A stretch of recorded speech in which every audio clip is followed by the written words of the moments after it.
चाह रहे हैं कि हमारी सरकार आए, वो तो बैठे हैं कि हम लूटें इस प्रदेश को। बार बार आप देखो कि एक आदमी की बदली हो जाती थी, एक कर्मचारी की, 15 दिन के बाद वो वापस करवा लाता था, फिर बदली हो जाती थी, फिर करवा लाता था, हर बार पैसे चलते थे। तो वो इसलिए कह रहे हैं, वो भूखे हैं और इस चीज़ का प्रमाण है। सरकार जब भी उनकी थी तो कितना भ्रष्टाचार था। लगातार जो 4 बार जीते हैं वो आप देखो विधायक की हिस्ट्री उठाकर पिछली बार भी 2-2,5-3 हज़ार वोटों से हार से बचे हैं। उससे पिछली बार भी 2-3 हज़ार 2,500 वोटों से हार से बचे हैं। कोई ना कोई तकदीर उनका कान बना देती है, लेकिन अब की बार तकदीर ने भी संजीवनी उनकी बंद कर दी है और प्रॉपर तरीके से उनको हराएंगे और भाजपा का कमल खिलेगा, ये पूर्ण विश्वास है। 90 की 90 विधानसभाओं में से जो भाजपा की सबसे पहली जीतने वाली सीट है वो गोहाना ही है। नमस्कार, आप देख रहे हैं हरियाणा स्पेस। मैं अनिल खत्री इस समय गोहाना हल्के में मौजूद हैं और हमारे साथ पूर्व जिला पार्षद, पंचायती राज प्रकोष्ठ के प्रदेश के सह संयोजक परमवीर सैनी हमारे साथ मौजूद है। बातचीत कर लेते हैं। भाई साहब, बहुत बहुत स्वागत है। बहुत बहुत स्वागत अनिल भाई, और आपके चैनल हरियाणा स्पेस के भी सभी दर्शकों का बहुत बहुत स्वागत है। भाई साहब, विधानसभा चुनाव बिल्कुल सिर पर आगे हैं और जिस तरह से सीएम साहब घोषणाएं कर रहे हैं, तो क्या मानते हैं किस तरह का असर अब प्रदेश की जनता में रहेगा? क्योंकि बहुत कम समय है, लोग कहते हैं कि भाई ये तो सिर्फ चुनावी घोषणाएं हो रही हैं। ऐसा नहीं है। विधानसभा चुनाव बेसिक सिर्फ सीएम साहब सिर्फ घोषणाएं नहीं कर रहे हैं, हर चीज़ का साथ के साथ नोटिफिकेशन ला रहे हैं, हर चीज़ साथ के साथ करने लग रहे हैं। और जैसा हमारे हरियाणा की उसमें भाषा में बोला जाता है कि पूत के पाँव पालने में दिख जाते हैं। सीएम साहब ने ये दिखा दिया है कि ये काम करने वाले हैं और काम करने लग रहे हैं, हर विषय को छूने लग रहे हैं। हरियाणा की किसी भी प्रकार की समस्या नहीं छोड़ रही, हर प्रकार की समस्या का समाधान करने लग रहे हैं। और इन जो सीएम साहब मेहनत करें उसका फल ये होगा कि तीसरी बार भाजपा एक बार फिर पूर्ण बहुमत से और बड़े मैंडेट के साथ सरकार बनाएगी। तीसरी बार भाजपा सरकार नायब सैनी जी के उसमें ही सरकार बनेगी, तीसरी बार भाजपा सरकार बनेगी। तो जिस तरह से सीएम हाउस के दरवाजे खोले गए हैं और रात को 12-12 बजे तक भी लोगों से मिलते हैं, इस बात का चुनाव में क्या असर रहेगा? हमारे सीएम साहब जो उनकी छवि है वो बड़ी ही सौम्य सरल है, स्वभाव बहुत अच्छा है और उसी कारण से लोग वहाँ जाते हैं। और किसी की भी समस्या को पेंडिंग ना रहे, चाहे वो 12 बजे मिले, 1 बजे मिले। सीएम साहब ने पहले इलेक्शन में कह दिया था कि सीएम हाउस के दरवाजे खुले हुए हैं संत कबीर कुटीर के, आप जब चाहो 24 घंटे खुले हैं। और आज लोग जाकर देख भी रहे हैं कि 24 घंटे खुले हैं। 1-2 बार तो मैं भी इस बात का उदाहरण हूँ कि 1-1, 1:30 बजे लोग मिले हैं और प्रशासनिक अधिकारियों को फ़ोन करके सीएम साहब ने उनकी समस्या का निदान किया। तो जो पूर्व में मुख्यमंत्री रहे मनोहर लाल खट्टर, उन्होंने जो फैसले लिए थे, अब उन फैसलों को बदला जा रहा है, तो लोगों में ये भी चर्चा है कि भाई सरकार के जो गलत फैसले थे उनको सीएम साहब बदल रहे हैं। ऐसा नहीं है। सीएम हर व्यक्ति का हर उसका अपना स्वभाव होता है। ऐसी मनोहर लाल खट्टर ने भी बहुत अच्छे काम किए और उसका नतीजा यही था कि दूसरी बार सरकार आई। जैसे बिना पर्ची बिना खर्ची और भी सारे फैसले बहुत अच्छे हैं। कुछ चीज़ें कमियां रह जाती हैं उन फैसलों को लागू करने में, वो कमी रही हो तो बेशक, नहीं तो सीएम साहब हर चीज़ को, जो नायब जी हैं वो हर चीज़ को बारीकी से देखकर उसका निदान करने को काम कर रहे हैं। तो आप कह रहे हैं कि तीसरी बार सरकार बनेगी, लेकिन जो कांग्रेस के नेता है वो तो कह रहे हैं कि पोर्टल की सरकार है, प्रदेश का बेड़ा गर्क कर दिया 10 साल में, हरियाणा बेरोजगारी में नंबर 1 बना दिया, बहुत सारे आरोप लगा रहे हैं। कांग्रेस का काम है सिर्फ आरोप लगाना ही, और वो तो कहेंगे पोर्टल की सरकार है, उन्होंने तो भ्रष्टाचार करना है। वो पहले ही कह रहे हैं हम इन चीज़ों को ख़त्म कर देंगे। वो तबादलों में ट्रांसफ़र में पैसे खाते थे, नौकरियों में पैसे खाते थे, वो सभी चीज़ें बंद हुई हैं। तो वो तो चाह रहे हैं कि हमारी सरकार आए, वो तो बैठे हैं कि हम लूटें इस प्रदेश को। बार बार आप देखो कि एक आदमी की बदली हो जाती थी, एक कर्मचारी की, 15 दिन के बाद वो वापस करवा लाता था, फिर बदली हो जाती थी, फिर करवा लाता था, हर बार पैसे चलते थे। तो वो इसलिए कह रहे हैं, वो भूखे हैं और इस चीज़ का प्रमाण है।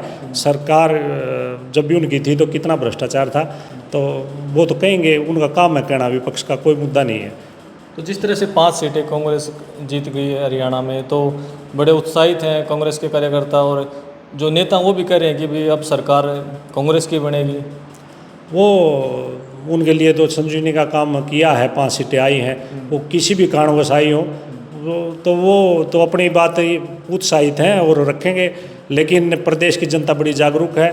उस इलेक्शन का और अब के इलेक्शन का बहुत फ़र्क है और जनता फिर समझ चुकी है। कुछ उन्होंने बरगलाने का जो काम किया था इलेक्शन में, संविधान को बदल देंगे, झूठ बोलने का काम किया, 8500 रुपये खटाखट आएंगे, तो ये चीज़ें हैं, उनसे लोग कोई कहीं ना कहीं भ्रमित हुए हैं। अब लोग समझ चुके हैं फिर एक बार संविधान किसने बदला, ये बात तथ्य सामने आ रहे हैं। कांग्रेस ने जितनी बार भी संविधान को बदलने की कोशिश की है तो वो कांग्रेस ने ही की है।